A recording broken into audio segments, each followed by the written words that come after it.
O vento que atravessava as planícies geladas de Wisconsin sempre carregava algo mais do que o frio. Havia nele um tipo de vazio que parecia ecoar histórias antigas, como se a própria terra guardasse lembranças que ninguém queria escutar. No pequeno vilarejo de Plainfield, onde a vida se arrastava entre colheitas, rezas e o som distante de tratores, a solidão era parte da paisagem. Mas havia uma casa, afastada de tudo, que parecia respirar um silêncio próprio. Um silêncio espesso, denso, quase vivo. Era ali, naquela fazenda cercada por 79 hectares de terra esquecida, que Edward Theodoren aprendeu a confundir amor com obediência, fé com medo e silêncio com refúgio. As janelas daquela casa eram como olhos sem expressão, vidraças embaçadas por dentro, molduras corroídas pela umidade do tempo. À noite, uma lamparina tremulava em algum canto, e o resto era pura escuridão. Quem passava por perto, e poucos se arriscavam a fazê-lo, dizia sentir uma presença incômoda, algo que não podia ser explicado, mas tampouco ignorado. Era como se os próprios campos soubessem que ali dentro morava alguém que já havia se separado do mundo. Ed crescerá sob o peso de uma família moldada pela tragédia. O pai, George, um homem derrotado pelo álcool e pela perda. A mãe, Augusta, uma mulher movida por fé e fúria, que via pecado em tudo que não pudesse controlar. E havia o menino, calado, submisso, de olhar distante, que aprenderia cedo que a devoção podia ser tão cruel quanto o pecado que ela dizia combater. Plainfield era uma daquelas cidades onde todos se conheciam, mas ninguém realmente sabia de nada. Um vilarejo com menos de 1000 habitantes, onde a rotina se repetia como um relógio cansado. As pessoas se cumprimentavam com acenos curtos, falavam baixo nas igrejas, e acreditavam que o mal só existia nas páginas dos jornais de fora. E talvez por isso, quando o nome de Ed Gein começou a ecoar entre os campos e os postes de madeira, ninguém soube de onde vinha aquele arrepio, nem porque parecia que o vento, de repente, havia mudado de direção. Antes de continuar, se esse tipo de história te prende, te incomoda e te faz pensar sobre o lado mais sombrio da mente humana, inscreva-se no canal e ative o sino. Aqui, toda semana, relembramos casos reais que desafiam a lógica e testam os limites da moral. Sua inscrição ajuda a manter vivas as vozes que não podem mais contar o que viveram. E a cada novo vídeo, você se torna parte dessa investigação silenciosa que continua a ecoar muito depois do fim. A infância de Ed foi marcada pela rigidez de Augusta, uma mulher cuja devoção beirava o fanatismo. Ela acreditava que o mundo era corrupto, que as mulheres, todas, exceto ela, eram portadoras do mal, e que a salvação estava na disciplina e no isolamento. Foi ela quem decidiu que a família deveria se afastar da cidade e se recolher àquela fazenda onde a terra era seca e o horizonte parecia nunca acabar. Para Augusta, aquele isolamento era uma bênção. Para Ed, seria o início de um cárcere invisível. Os anos passavam devagar, o pai afundava na bebida e nas derrotas, enquanto Augusta se erguia como uma figura imponente, a voz de Deus dentro de casa. Ed observava tudo em silêncio. As orações longas, os castigos, as lições sobre pecado e pureza, absorvendo cada palavra como se fossem mandamentos esculpidos em pedra. Ele acreditava que a mãe era infalível, que nada no mundo era mais certo do que o olhar severo que ela lançava sobre tudo. Quando ela dizia que o mal estava lá fora, ele acreditava. Quando ela dizia que o desejo era o primeiro passo para o inferno, ele se calava. E assim, o menino que um dia poderia ter sido apenas tímido começou a se perder dentro da própria obediência. Os vizinhos o viam de longe, cuidando dos afazeres da fazenda, evitando olhares, respondendo com acenos curtos. Falavam dele com pena, como se fosse apenas um homem simples, introvertido, talvez um pouco excêntrico demais. Mas ninguém percebia que a solidão havia se transformado em linguagem, e que dentro daquela casa havia uma fé tão distorcida que já não servia a Deus, servia a loucura. À medida que o tempo escorria como óleo nas lamparinas, a fazenda Gein tornava-se cada vez mais um mundo à parte. Era o tipo de lugar onde o som do vento parecia mais alto do que a própria voz. E o silêncio, aquele mesmo que envolvia a casa desde o início, começava a revelar o que realmente era. Não ausência de som, mas presença de algo que crescia, alimentando-se da culpa, da perda e de uma devoção que beirava a insanidade. Porque, às vezes, o horror não começa com um grito. Começa com o silêncio. Havia algo de sagrado e de cruel na maneira como Augusta Gein conduzia sua casa. Ela acreditava que a pureza era uma fortaleza, e que o mundo lá fora era uma contaminação constante. Seus filhos, Henry e Edward, cresceram sob o mesmo teto onde fé e medo eram indistinguíveis, onde Deus era um juiz vigilante, e ela, sua intérprete.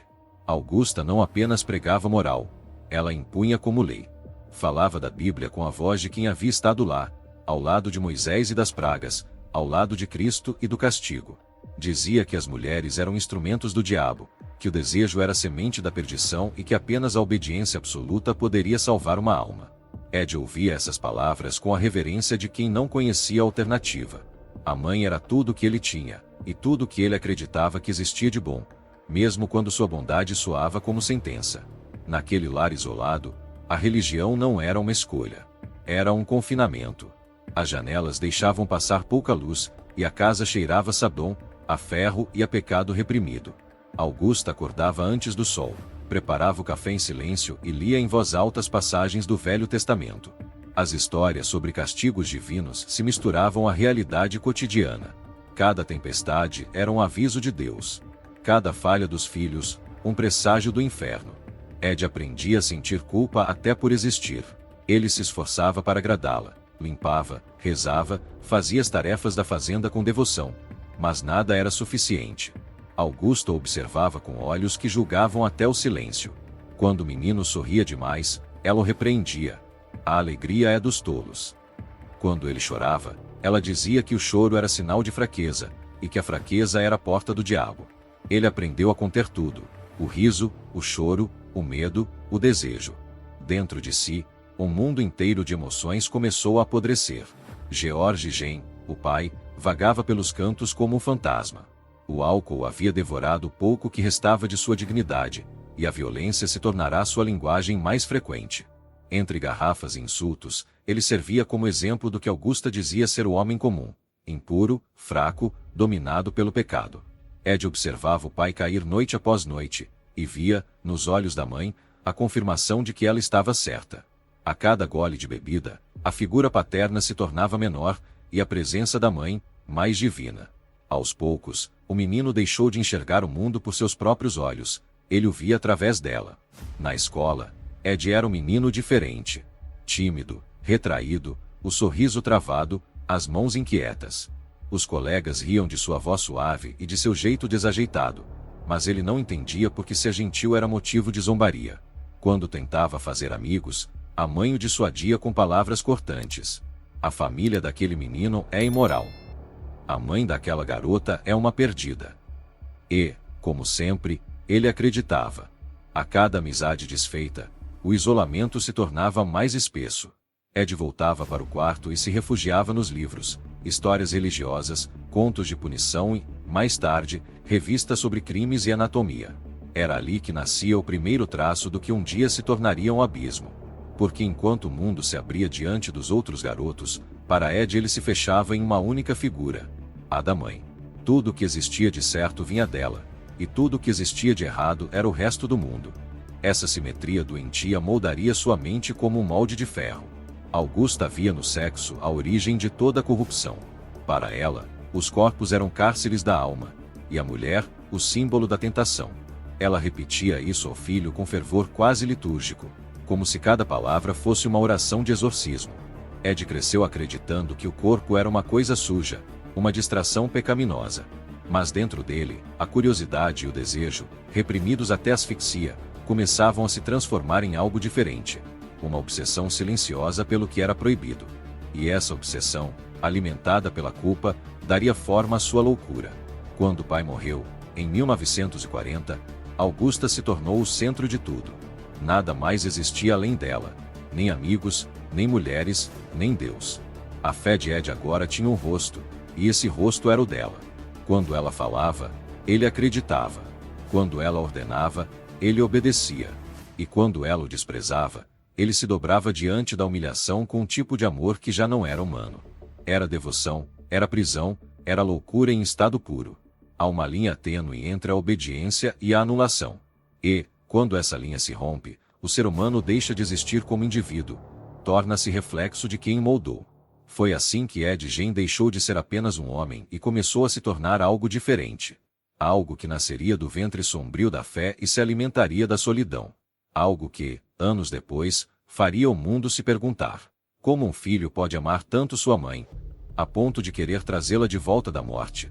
O verão em Plainfield sempre trazia o mesmo cheiro de terra molhada e madeira queimada. As casas simples, os celeiros distantes e os campos planos pareciam repetidos, como uma fotografia antiga que se recusava a mudar. Era um lugar onde nada acontecia, até o dia em que o fogo subiu como um grito. Era 16 de maio de 1944, o céu estava pesado e cinza, o tipo de céu que parece prenunciar tragédia. Ed e seu irmão Henry haviam saído para queimar o mato seco nos arredores da fazenda, uma prática comum entre os agricultores da região. O vento soprava irregular, e as chamas, que começaram pequenas, logo se tornaram incontroláveis. Os dois homens se separaram para tentar conter o fogo, e foi nesse intervalo que a história começou a se desfazer. Horas depois, Ed caminhou sozinho até a cidade e pediu ajuda. Disse que havia perdido o irmão, montaram um grupo de busca, e foi ele mesmo quem guiou os homens até o corpo. Levou-os direto, sem hesitar, através da escuridão e da fumaça, até o ponto exato onde Henry jazia, de bruços, no chão negro e úmido. Mas havia algo errado. O corpo não estava queimado, nem as roupas chamuscadas. O rosto, no entanto, trazia marcas, hematomas na cabeça, contusões que não pareciam vir do fogo. Os homens se entreolharam em silêncio, e o vento que ainda soprava sobre as cinzas parecia conter uma pergunta que ninguém ousava fazer. O legista concluiu que a morte fora causada por asfixia. Não houve inquérito. Ninguém questionou o estranho comportamento de Ed, nem o fato de ele ter encontrado o corpo com precisão quase sobrenatural. A morte foi tratada como acidente, e o caso, encerrado. Mas na cidade, nas conversas sussurradas entre os vizinhos, algo começava a mudar. Henry era o único que, de certa forma, conseguia confrontar Augusta. Ele enxergava o fanatismo da mãe com olhos de quem já havia entendido a prisão que aquilo representava. Tentava alertar o irmão, mostrar que aquela devoção não era fé, era medo disfarçado de santidade. Mas Ed não suportava ouvi-lo falar assim. Cada palavra contra Augusta era um ataque à própria ideia de pureza que sustentava seu mundo. E no fogo daquela tarde, talvez tenha ardido mais do que apenas o mato seco. Depois da morte de Henry, a casa ficou mais silenciosa. A ausência dele não era apenas física. Parecia que o ar havia ficado mais pesado, mais lento. Augusta não demonstrou emoção. Disse que a vontade de Deus havia sido feita. Mas Ed chorou como uma criança, e, pela primeira vez, chorou não por ter perdido o irmão, mas por temer que a mãe também se fosse.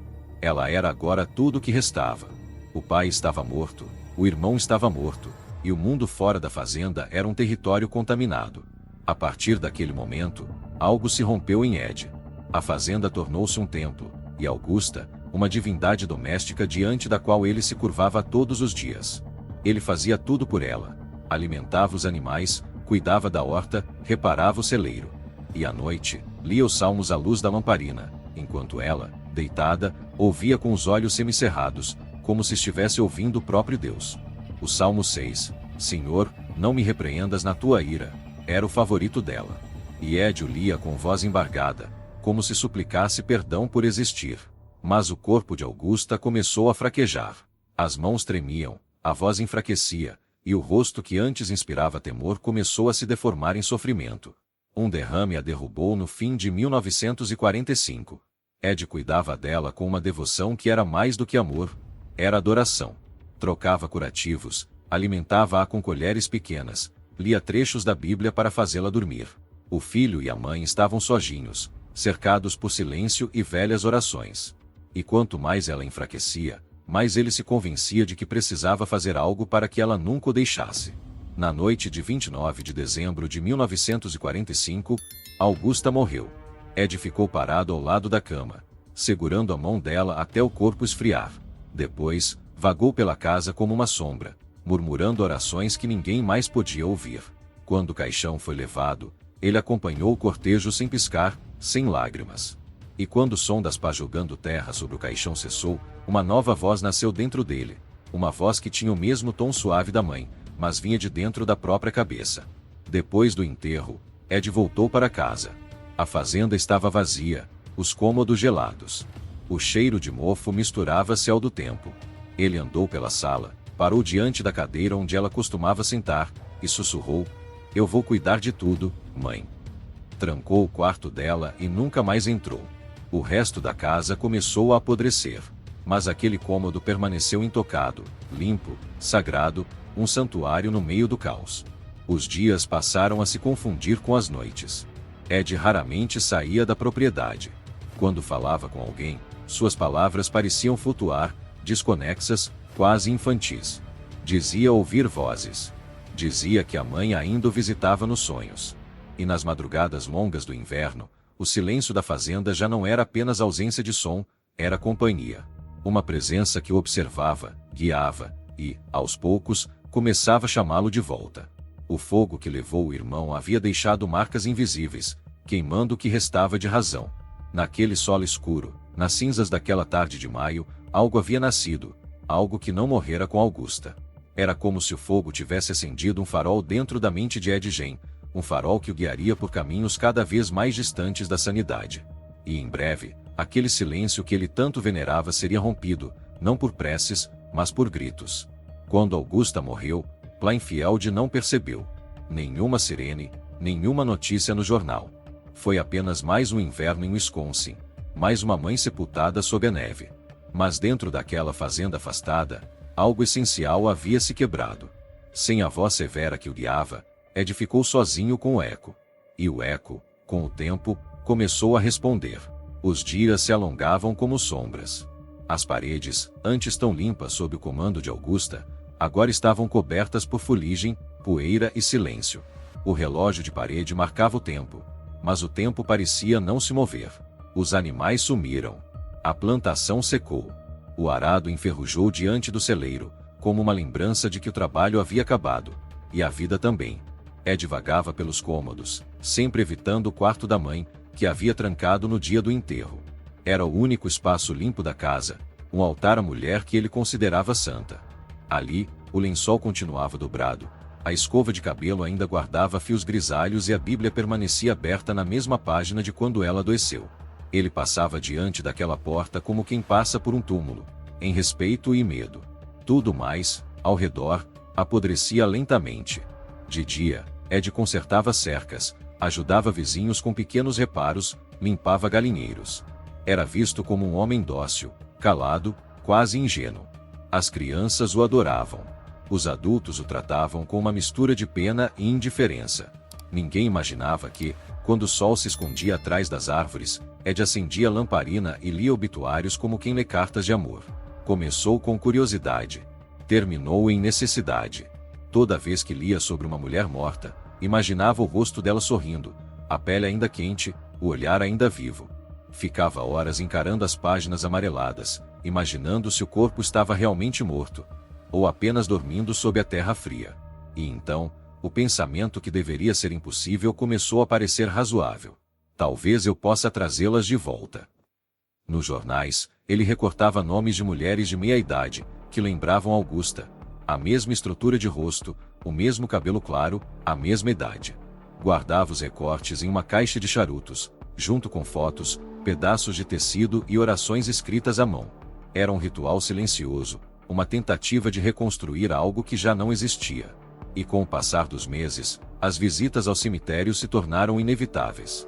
No início, ele apenas caminhava entre as lápides. Carregava flores secas, como se fosse rezar. Mas logo começou a levar ferramentas. Um pé de cabra, uma lanterna, e uma vontade que ele não compreendia completamente. Cavava devagar, com paciência. O som da pá batendo no caixão parecia o de um coração voltando a bater. Quando a tampa se abria, o ar frio da noite misturava-se ao cheiro da terra e da morte. E Ed sentia uma espécie de calma, como se o vazio dentro dele se preenchesse por instantes. Ele dizia a si mesmo que não fazia mal algum. Não estava profanando. Estava cuidando. Não roubava corpos. Os libertava. Pegava apenas o que achava necessário. Um rosto, uma mão, um pedaço de pele. Era como se quisesse costurar uma lembrança. Recriar a presença que havia perdido para sempre. Durante o dia, continuava agindo como vizinho prestativo. O homem que consertava janelas e fazia truques de mágica para as crianças. À noite, voltava ao santuário de Augusta e sussurrava: "Olha o que eu trouxe, mãe. Ninguém mais vai te substituir." E embora ninguém pudesse ouvir, ele jurava sentir a casa respirar em resposta. Com o tempo, a fazenda se tornou uma extensão da sua mente. O celeiro guardava ferramentas, o quarto guardava fantasias, e a cozinha, agora escura e úmida, se enchia de formas estranhas cobertas por panos. O que antes fora lar virou laboratório. Ed lia revistas de anatomia, estudava desenhos do corpo humano, tentava compreender a mecânica do que é estar vivo. Mas não buscava entender a vida. Buscava entender a morte. E, principalmente, como a morte poderia ser revertida. Às vezes, os vizinhos o viam andando na estrada à tarde da noite, o rosto coberto por um gorro, o corpo curvado contra o vento. Diziam que ele falava sozinho, como quem conversa com alguém invisível. Alguns juravam ter ouvido risadas vindas da fazenda, risadas solitárias, finas, como o estalo de madeira queimando. Outros diziam que o viam acendendo lamparinas e apagando-as logo depois, repetindo o gesto por horas, como se estivesse esperando um sinal. No centro daquela solidão, Ed Gein acreditava que não estava sozinho. Acreditava que a morte era apenas uma fronteira, e que ele podia atravessá-la, de volta, sempre que quisesse. Nas noites frias, quando o vento soprava entre as tábuas da casa, ele ouvia passos, ouvia o nome dele sendo chamado com voz feminina. A voz dizia: "Me ajuda." Dizia: "Não me deixa aqui." E, para Ed, era a mãe. Sempre seria a mãe. Mas, em breve, aquela devoção silenciosa deixaria de ser apenas uma fuga. Tornaria-se um impulso, uma necessidade física, uma fome que ele já não podia conter. E Plainfield, que até então via Ed apenas como o homem estranho e gentil da fazenda, estava prestes a descobrir que o silêncio que o cercava não era solidão, era incubação. Nos anos que seguiram a morte de Augusta, Plainfield esqueceu o nome Gein. A fazenda, coberta de mato e ferrugem, virou apenas uma silhueta no horizonte. Mas o homem que vivia ali ainda circulava pela cidade, calado, gentil, um pouco fora de sintonia com o mundo. Ed era o tipo de pessoa que ninguém levava a sério. Era o vizinho que sempre dizia sim, o homem que consertava coisas, o rosto inofensivo que ninguém notava duas vezes. E é justamente sob essa aparência que monstros se escondem melhor. Ele frequentava a taverna de Pine Grove, a 11 quilômetros da fazenda. O lugar era pequeno, cheirava cerveja e fumaça, e tinha um velho rádio que tocava músicas tristes sobre amores perdidos. Atrás do balcão, Mary Hogan servia copos e piadas na mesma medida. Mulher de meia idade, corpulenta, sotaque alemão e língua afiada. Tinha um jeito rude, mas havia nela uma força que atraía olhares, inclusive o de Ed. Para ele, Mary era uma contradição viva. Tinha a aparência da mãe, o mesmo tipo físico, o mesmo rosto arredondado, mas o comportamento oposto. Era vulgar, ruidosa, independente. Bebia, ria alto, dizia palavrões. Tudo o que Augusta odiava estava ali, comprimido em uma única mulher. E, ao mesmo tempo, tudo o que Ed não conseguia admitir que desejava. A cada visita, ele a observava de longe, quase em transe. Pedia uma cerveja, bebia devagar, fingia que lia o jornal, mas seus olhos permaneciam fixos nela. Nos pensamentos de Ed, Mary era uma espécie de espelho invertido de Augusta, o reflexo pecaminoso do que ele havia perdido. Se a mãe representava a pureza que se afastava do corpo, Mary representava o corpo sem pureza alguma. E a mente de Ed, fragmentada pela culpa e pelo isolamento, já não distinguia o amor do ódio. Os vizinhos notavam sua fixação, mas riam. Diziam que o solteirão da fazenda estava apaixonado pela dona do bar. Ed, quando zombado, sorria de forma estranha, aquele sorriso torto e inofensivo que ninguém conseguia decifrar. E às vezes, respondia com frases que passavam despercebidas. "Ela tá comigo. Só vocês não sabem." Ou então, "Mary vai voltar para casa comigo um dia." Riam. Sempre riam. E ele sorria também, mas dentro dele, algo já havia decidido que essa seria a verdade. Na noite de 8 de dezembro de 1954, a taverna estava vazia. A neve caía fina sobre o telhado, e o som do vento abafava a música do rádio. Mary limpava o balcão quando a porta se abriu. Era Ed. Ele entrou devagar, tirando o boné, o rosto iluminado pelo reflexo amarelado das lâmpadas. Trazia nas mãos a mesma expressão gentil de sempre, a voz baixa, quase um sussurro. "Boa noite, Mary." Ela riu, sem suspeitar de nada. "Boa noite, Ed. Vai querer o de sempre?" Ele respondeu que sim, sentando-se no mesmo banco de costume. Conversaram por alguns minutos. Falou do frio, da colheita, de coisas pequenas, como se o tempo tivesse parado. E então, sem aviso, ele puxou o gatilho. O estampido foi curto, seco, como o som de uma porta se fechando. O corpo caiu atrás do balcão. O sangue espalhou-se lentamente sobre o piso de madeira, misturando-se com a serragem.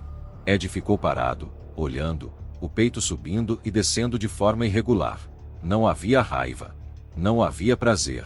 Havia apenas um tipo estranho de paz, a mesma que sentia nos cemitérios. Trabalhou com método. Arrastou o corpo até o caminhão. Cobriu com lona. Apagou as luzes. E, na estrada coberta de neve, seguiu para casa com a calma de quem volta de uma compra qualquer. Naquele momento, Plainfield dormia. E o silêncio da fazenda, mais uma vez, o esperava. Na manhã seguinte, a taverna foi encontrada vazia. A polícia achou manchas de sangue, marcas de arrasto, um cartucho de calibre .32 no chão. Mas não havia corpo. Nem testemunhas. Mary Hogan simplesmente desaparecera. Os jornais noticiaram. Mas o caso logo caiu no esquecimento. Ninguém suspeitou de Ed. Ninguém jamais suspeitava dele. Nos meses seguintes, ele fez piadas sobre o sumiço. Mary, tá lá em casa, dizia, rindo sozinho. E os outros riam também, achando que era apenas mais uma das esquisitices do velho Gen. Mas dentro da fazenda, atrás das tábuas apodrecidas e do cheiro de mofo, o corpo de Mary estava lá, preservado, guardado, transformado em algo que só ele compreendia. O rosto dela, cuidadosamente tratado, havia sido limpo e pendurado na parede. Como um troféu. Como uma lembrança. Como um aviso. Para Ed, ela não estava morta. Estava de volta, purificada, corrigida, liberta da vulgaridade que o perturbava. Na mente dele, era como se tivesse devolvido à mãe o que o mundo havia corrompido. Mary, a mulher pecadora, agora repousava sob a casa santa. E, diante daquele corpo imóvel, Ed acreditava ter feito o que era certo. Do lado de fora, o vento continuava soprando. Plainfield seguia com sua rotina, seus sermões e suas colheitas. Mas sob o chão gelado da fazenda Gen, a linha que separava o homem da monstruosidade havia sido definitivamente cruzada. E o que nascia ali não era apenas um assassino, era o reflexo distorcido da fé e da solidão humana. Na manhã de 16 de novembro de 1957, Plainfield acordou sob um céu branco, denso e frio. Era o primeiro dia da temporada de caça, e, como sempre, os homens haviam partido cedo com seus rifles pendurados no ombro. A cidade estava quase vazia, exceto por alguns comércios que insistiam em abrir as portas. Entre eles, a pequena loja de ferragens de Bernice Worden. Bernice tinha 58 anos. Era viúva, respeitada, trabalhadora. Administrava a loja sozinha, com a ajuda ocasional do filho, Frank, que também atuava como policial auxiliar no condado. Todos a conheciam, e todos a admiravam. Mulher de fala firme, gentil e independente, dessas que sustentam o próprio negócio mesmo quando o mundo insiste em lembrá-las de que não deveriam. Naquele sábado, porém, Bernice estava sozinha. E, por ironia do destino, quem entraria em sua loja naquele dia seria o homem que Plainfield julgava incapaz de ferir uma mosca. Ed chegou pouco antes das 9 da manhã. Usava o mesmo casaco surrado de sempre e um boné desbotado. Disse que precisava comprar anticongelante para o carro e pediu para ver um rifle que estava na vitrine. Um calibre .22, novo, reluzente. Bernice pegou a arma, colocou-a sobre o balcão e virou-se para buscar as munições. Nesse breve instante, o som do disparo preencheu o ar. Um som seco, direto, sem hesitação. Depois, silêncio. Horas se passaram. O relógio marcava o meio-dia quando o vizinho percebeu algo estranho. As portas da loja estavam trancadas, mas as luzes, acesas. Não havia movimento algum lá dentro. Foi Frank quem abriu a porta com a chave reserva, e o que viu faria carregar aquele dia para o resto da vida. Havia sangue no chão, uma poça larga que se estendia até os fundos. A caixa registradora havia sumido, assim como o furgão da loja. Mas o que mais gelou o coração de Frank foi a ausência da mãe. Bernice não estava ali. Nem viva, nem morta. Apenas desaparecida. O rádio da polícia começou a chiar minutos depois. Desaparecimento em Plainfield. Possível sequestro. A cidade, Acostumada à monotonia, mergulhou em pânico. Carros cruzavam as estradas de terra levantando poeira e neve. A pequena delegacia ficou cheia de gente tentando entender o que havia acontecido. E foi Frank quem primeiro disse o nome. Procurem Ed Gein. Os policiais hesitaram. O vizinho gentil da fazenda? O homem que consertava cercas e fazia brinquedos de madeira para as crianças? Mas havia algo mais. Na noite anterior, Ed estivera na loja e fizera perguntas sobre o rifle e sobre a ausência de Frank. Ele sabia que Bernice estaria sozinha. E havia um recibo de venda de anticongelante com o nome dele. Enquanto a polícia seguia para a fazenda, Ed estava na casa de uma vizinha, Irene, ajudando-a com o conserto. Comia calmamente, brincava com as crianças, ria das piadas banais. Quando os agentes bateram à porta, ele apenas levantou o olhar e perguntou: "É por causa da Sra. Worden, não é?" E antes mesmo de ser acusado, acrescentou: "Ela está morta, não está?" O silêncio dos policiais foi resposta suficiente. Ed baixou os olhos, como quem já esperava aquele momento, e foi levado sem resistência. No trajeto até a delegacia, murmurava frases desconexas. "Eu ouvi falar, foi um acidente.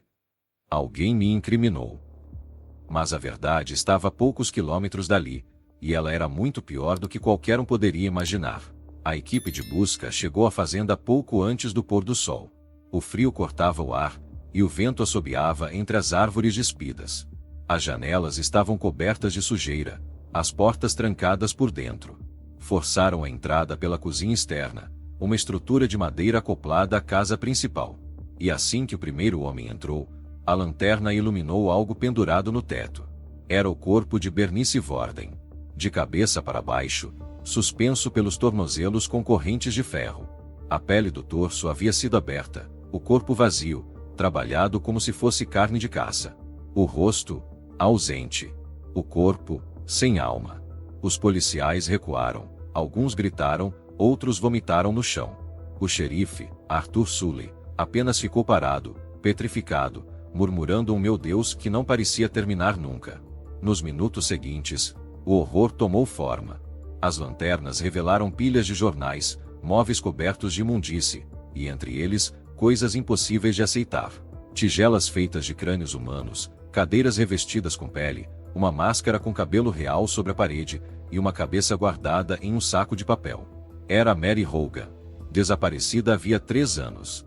O que estava diante dos olhos daquelas autoridades não era apenas uma cena de crime. Era um altar da loucura. Uma coleção de horrores montada peça por peça, como se a morte fosse uma arte. Tudo naquela casa parecia cuidadosamente preparado, como se Ed tivesse criado uma réplica grotesca do mundo, um mundo onde ele podia controlar o que a vida tirou dele. Quando a notícia chegou à cidade, Plainfield parou. As pessoas trancaram portas, apagaram as luzes, abraçaram os filhos. Os bares silenciaram, as igrejas lotaram. E, pela primeira vez, os vizinhos entenderam o que havia crescido ali, sob os olhos de todos. O homem que consertava janelas, o solitário da fazenda, era o carniceiro. O nome Ed Gein nunca mais seria dito com leveza.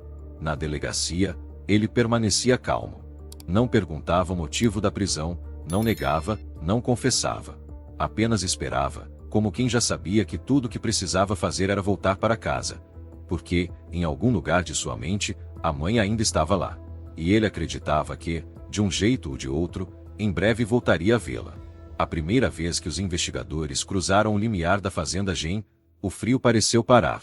O ar, pesado, cheirava a terra, mofo e ferrugem. A lanterna tremia nas mãos do xerife Arthur Sully, e o feixe de luz avançava devagar, como se tivesse medo do que encontraria. Ninguém falava. O som das botas sobre o chão coberto de detritos era o único ruído vivo dentro daquela casa morta. No centro da cozinha, o corpo de Bernice Worden balançava lentamente, pendurado de cabeça para baixo. O sangue já havia coagulado em manchas escuras no chão. A luz da lanterna revelava o contorno da carne aberta, trabalhada com precisão quase cirúrgica. Sully precisou sair. Vomitou na neve. O capitão que o acompanhava continuou imóvel, respirando com dificuldade. E, a cada novo passo, o que antes parecia o limite do horror se revelava apenas o começo. O primeiro cômodo parecia um depósito de lixo. Mas logo perceberam que o caos não era acidental, era uma espécie de ordem macabra. Latas abertas, ossos espalhados, pedaços de tecido e utensílios domésticos feitos de algo que não deveria existir fora de um corpo. Havia tigelas talhadas em crânios humanos, cadeiras cobertas por tiras de pele, um tambor com desenhos gravados à faca. Nos armários, encontraram narizes, lábios, máscaras costuradas, vestígios de vida transformados em decoração. Em um canto, sobre uma mesa improvisada, havia uma caixa com pedaços de dedos e unhas. Em outro, um abajur feito de pele esticada e costurada com linha grossa. A luz fraca da lamparina tornava a cena quase surreal, um lugar onde o grotesco se confundia com o artesanal.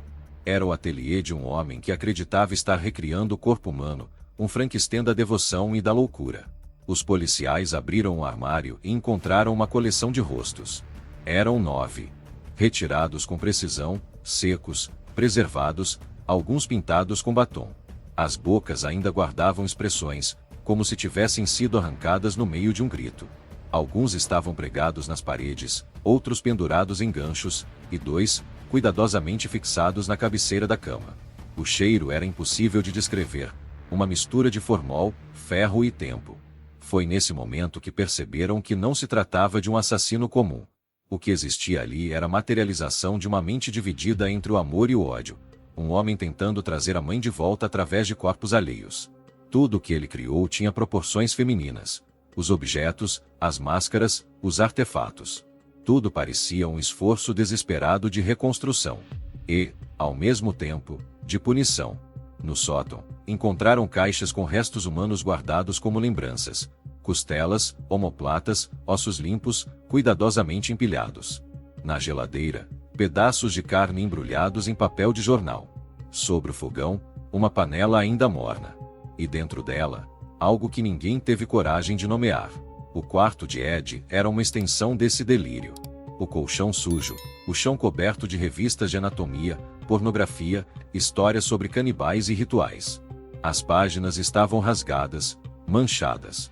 E, entre elas, recortes de jornais com obituários de mulheres, todas parecidas com Augusta. Em cada uma, Ed havia circulado os nomes com caneta vermelha, como quem escolhe algo em um catálogo. Mas, no meio de todo esse caos, havia um espaço intocado. Uma porta selada por tábuas. Quando os investigadores a removeram, o ar mudou. O pó subia em nuvens densas, e dentro do cômodo, tudo parecia parado no tempo. Era o quarto de Augusta Jane. O leito ainda coberto com lençóis brancos, as cortinas limpas, os móveis alinhados. Nenhum sinal de sujeira, nenhum traço de decadência. Era um santuário. O único lugar que Ed não ousara profanar. Os policiais perceberam o contraste. O resto da casa, um inferno. Aquele quarto, um altar. E foi nesse contraste que entenderam o que tinham diante dos olhos. Um homem que transformou a morte em arte e a fé em disfarce. Um filho que nunca aceitou o fim da mãe e decidiu recriá-la à sua maneira, pedaço por pedaço. Durante a madrugada, o local foi tomado por equipes de perícia, fotógrafos, repórteres e autoridades. Mas nada preparou o mundo para o que seria publicado nas manchetes dos dias seguintes. O carniceiro de Plainfield, diziam os jornais. Casa dos Horrores descoberta em Wisconsin. Os repórteres, que até então buscavam sensacionalismo, agora tropeçavam nas próprias palavras. A realidade era mais grotesca do que qualquer ficção. Enquanto isso, Ed permanecia na cela, sereno, com as mãos cruzadas sobre o colo.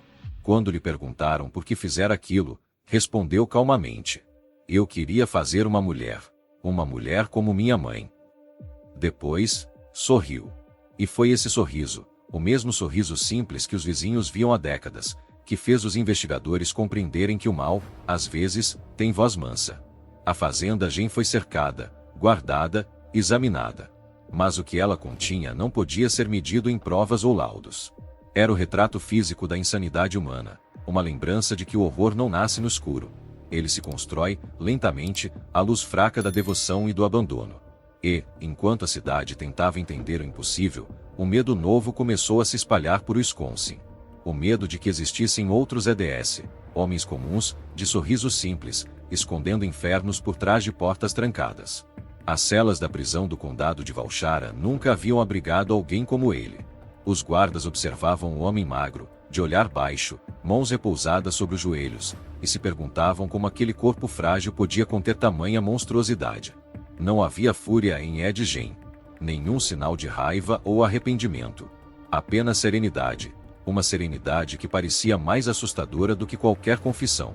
Nos dias que se seguiram à descoberta da fazenda, Plainfield se transformou em palco de um espetáculo doentio. Jornalistas acamparam diante da delegacia, fotógrafos se amontoavam nas janelas, e o nome Ed Gein ecoava em rádios e jornais de todo o país. Mas atrás das grades, o protagonista do escândalo se mantinha imóvel, indiferente ao alvoroço. Quando os investigadores o questionavam, ele respondia com simplicidade infantil: "Eu não fiz mal a ninguém que já não estivesse morto." Durante os interrogatórios, os psiquiatras perceberam que Ed falava da mãe como se ela ainda estivesse viva. Chamava-a de Senhora Gein, falava dela no presente, descrevia suas rotinas, suas orações, sua voz. Às vezes, dizia que ela o visitava à noite. Outras, que estava dentro dele, no coração, dizia, batendo no peito. A fronteira entre memória e realidade havia se dissolvido. E o que restava era uma devoção que atravessava a morte. Quando perguntado sobre os corpos, Ed não demonstrava repulsa. Falava sobre eles com a naturalidade de quem descreve tarefas domésticas. Disse que ia aos cemitérios à noite, quando a lua estava boa, e que cavava apenas os túmulos de mulheres que se pareciam com sua mãe. Não se via como assassino, mas como um artista, um homem tentando entender. Às vezes, ria de forma involuntária, como se não percebesse o peso das palavras. Os médicos registraram um diagnóstico de esquizofrenia paranoide com tendências necrofílicas e delirantes. Ed acreditava poder absorver o espírito de Augusta reconstruindo o corpo dela a partir de outras mulheres. As máscaras, as roupas de pele, os objetos feitos de carne, tudo era parte de um ritual de recriação. Em sua mente, ele não cometia crimes, executava uma espécie de devoção espiritual. As audiências do caso atraíram multidões. Homens e mulheres se amontoavam nas escadarias do tribunal, curiosos para ver o rosto do monstro de Plainfield. Mas quando Ed entrou escoltado, o público ficou em silêncio. Esperavam um demônio. Encontraram um homem pálido, de olhos pequenos e expressão calma. Usava roupa simples, parecia um agricultor comum. O contraste entre aparência e ato foi o que mais chocou. O mal, afinal, tinha o rosto banal da normalidade. Durante o julgamento, a promotoria o descreveu como o assassino mais repulsivo da história do Estado. Mas a defesa sustentava: Ed Gein não era um criminoso, era um louco. O tribunal se viu diante de uma fronteira difícil de definir. A linha onde o horror deixa de ser moral e se torna clínico. A culpa estava provada, mas a sanidade, ausente. E quando o veredito foi anunciado, o silêncio dominou a sala. Incapaz de responder por seus atos. Internação em hospital psiquiátrico. Ed foi levado para o Central State Hospital for the Criminally Insane, em Valpum. Ali, passou os anos seguintes como um paciente exemplar. Ajudava na jardinagem, lia revistas, jogava xadrez. Os enfermeiros o descreviam como educado e dócil. Jamais levantava a voz, jamais demonstrava raiva. Era como se a fazenda e tudo o que nela existira tivesse se dissolvido dentro dele, restando apenas o vazio. Mas, às vezes, alguém encontrava olhando para o nada, os olhos fixos em um ponto invisível. Quando perguntavam o que via, ele sorria e dizia: "Minha mãe. Ela vem me visitar." E então, voltava ao silêncio. Nos relatórios médicos, consta que Ed jamais demonstrou consciência plena da gravidade de seus atos. Dizia que se sentia aliviado por estar em paz, por não ouvir mais as vozes da fazenda. Mas, em certos dias, pedia para voltar para casa. "Minha mãe está sozinha", dizia. Os médicos evitavam responder. Sabiam que, no fundo, ele nunca havia saído de lá. A fazenda vivia dentro dele, intacta, preservada, como o quarto sagrado de Augusta. Em 1978, depois de mais de 20 anos internado, Ed Gein morreu de insuficiência respiratória. Tinha 77 anos. Foi enterrado no cemitério de Plainfield, no mesmo solo onde cavara tantas covas. Por ironia, seu túmulo ficava a poucos metros do da mãe. E assim, no fim, ele conseguiu o que sempre quis: repousar ao lado dela. Mas a história não terminou ali. O túmulo de Ed foi vandalizado inúmeras vezes. Visitantes levavam pedaços da lápide como souvenir, turistas posavam para fotos.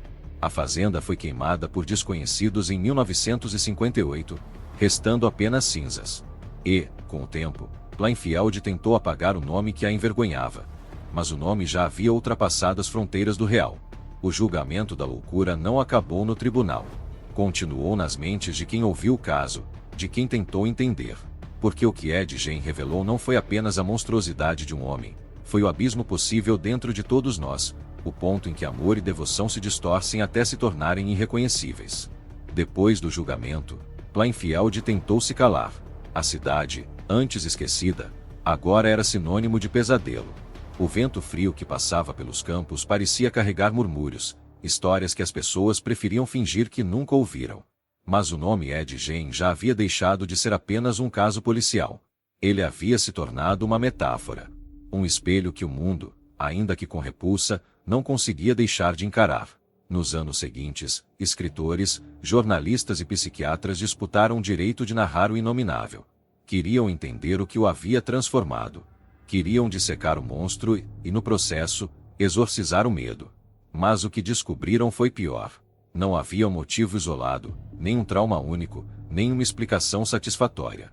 Ed Gein era a soma de todos os silêncios, o produto final de uma devoção distorcida, da culpa, da repressão e da solidão humana. Em 1959, o escritor Robert Bloch vivia a apenas 50 quilômetros da fazenda Gein. O caso o fascinou.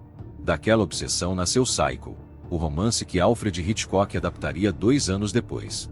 Norman Bates, o dono do motel isolado, que conversava com a mãe morta e vestia sua roupa para sentir-se próximo dela, era Ed reencarnado na ficção.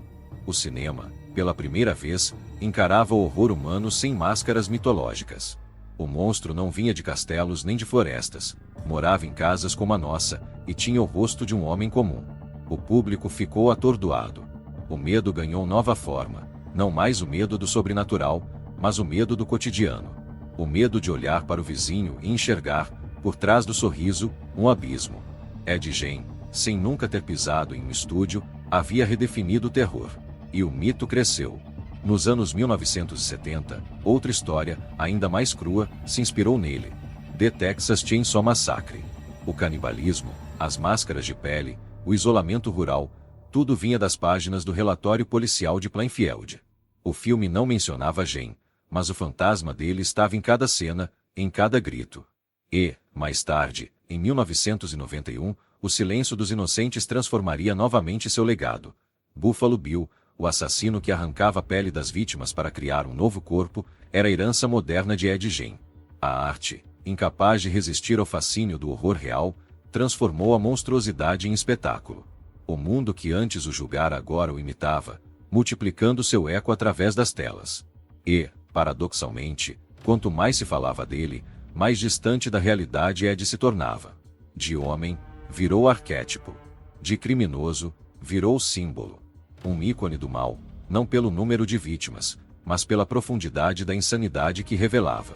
Os estudiosos do comportamento humano viam em Ed um caso limite, a expressão máxima do aprisionamento psicológico.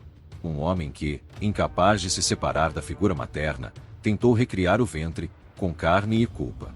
Freud chamaria isso de Thanatos, o instinto de morte que, quando reprimido, busca realização.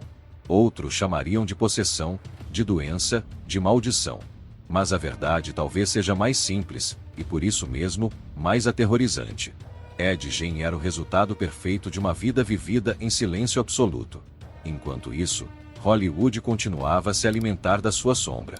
Diretores, roteiristas e artistas estudavam as fotos da fazenda, os relatórios da perícia, os depoimentos de policiais. Cada detalhe grotesco era reinterpretado, remodelado, transformado em narrativa. E assim, o horror tornou-se estética, uma forma de arte nascida da insanidade de um homem que jamais entenderia o impacto de suas ações. Em 1984, o túmulo de Gein foi vandalizado. Roubaram sua lápide, e o local passou a ser vigiado. Por anos, visitantes deixavam flores, moedas, bilhetes. Alguns iam por curiosidade, outros, por um tipo de fascinação inexplicável. Era como se o mundo inteiro quisesse ver de perto a fronteira entre o humano e o inumano. Com o passar das décadas, Ed Gein deixou de ser apenas lembrado, passou a ser estudado, imitado, reinventado. Tornou-se símbolo do colapso moral da América rural, o pesadelo que habitava o coração da normalidade. A imagem da casa isolada, a figura do filho devoto, o cheiro da culpa. Tudo isso passou a habitar o inconsciente coletivo. Hoje, seu nome sobrevive como mito e advertência. Não há filme, série ou livro que capture completamente o que ele foi, porque o horror de Ed Gein não está apenas nas atrocidades que cometeu, mas no que elas revelam sobre nós. Sobre a forma como o mal pode brotar do amor, e como o silêncio pode ser o terreno fértil da loucura. E assim, muito depois de sua morte, Ed Gein permanece vivo, não na carne, mas nas histórias que contamos para tentar entender por que o ser humano, às vezes, prefere criar monstros a encarar o espelho. Plainfield é hoje apenas uma cidade esquecida no mapa. As colheitas voltaram, os campos florescem na primavera, as crianças brincam sem saber que o solo onde pisam guarda um passado que o vento ainda sussurra. Mas há algo que nunca desaparece completamente: o rastro invisível deixado pela loucura. Porque Ed Gein não foi apenas um homem que enlouqueceu, foi um sintoma. Um espelho que refletiu, de forma cruel, o que a solidão e o fanatismo são capazes de fazer com a mente humana. Sua história é, acima de tudo, uma advertência. Mostra o que acontece quando o medo se torna fé, quando o amor se transforma em prisão, e quando o silêncio se torna a linguagem dominante. Ed cresceu sem o direito de escolher o próprio pensamento. Viveu sob o domínio absoluto de uma crença que o ensinou a odiar o mundo e a desconfiar do corpo. E, ao tentar amar a mãe da única forma que sabia, obedecendo-a até depois da morte, acabou recriando a própria ruína. Não há justificativa possível para o que ele fez. Mas há um entendimento amargo. O mal, às vezes, não nasce da perversão consciente, mas da deformação lenta de tudo o que é humano. A ausência de afeto, o isolamento, o fanatismo e a repressão, quando se combinam, criam um terreno fértil onde qualquer sombra pode germinar. Ed Gein não inventou o horror. Ele apenas o cultivou dentro de si até que ele ganhasse forma. O caso nos obriga a encarar perguntas desconfortáveis. Quantos EDS existem hoje, escondidos sob sorrisos gentis e rotinas banais? Quantas casas silenciosas guardam dentro delas o peso de uma história nunca contada? Quantos filhos, reprimidos pelo medo ou pelo culto à obediência, aprendem a confundir amor com culpa? A história de Plainfield não é só sobre um crime. É sobre uma estrutura invisível de solidão que a sociedade insiste em não enxergar. O quarto trancado de Augusta, intocado por décadas, é o símbolo final dessa tragédia. Enquanto o resto da casa apodrecia, aquele cômodo permanecia limpo, puro, preservado, um museu do impossível. É assim que o trauma age. Conserva o que já morreu, protege o que já não existe. E, no fim, tudo que resta é o eco de uma promessa impossível de cumprir. Há de trazer de volta o que o tempo levou. O horror de Ed Gein não termina nas paredes de sua casa. Ele se estende por todos os lugares onde a culpa substitui o diálogo, onde a fé se transforma em medo, onde o amor é confundido com a obediência cega. É um lembrete de que o mal pode nascer daquilo que, em essência, era para ser sagrado. Os filmes, os livros, as histórias que vieram depois, todos tentaram capturar esse abismo. Mas talvez a verdadeira lição de Plainfield seja mais silenciosa. Não é o sangue, nem a loucura, nem o crime o que mais assusta. É a constatação de que a fronteira entre o normal e o monstruoso é tênue demais, e que basta um isolamento, uma crença mal interpretada, um coração ferido, para que alguém atravesse essa linha. Ed Gein se foi, sua casa virou cinza, seu nome se tornou mito. Mas o espelho que ele deixou permanece. E, de tempos em tempos, quando uma nova história de horror real surge nas manchetes, esse espelho volta a nos encarar, refletindo o mesmo medo, a mesma pergunta, a mesma verdade terrível. O monstro de Plainfield nunca deixou de existir. Ele apenas mudou de endereço.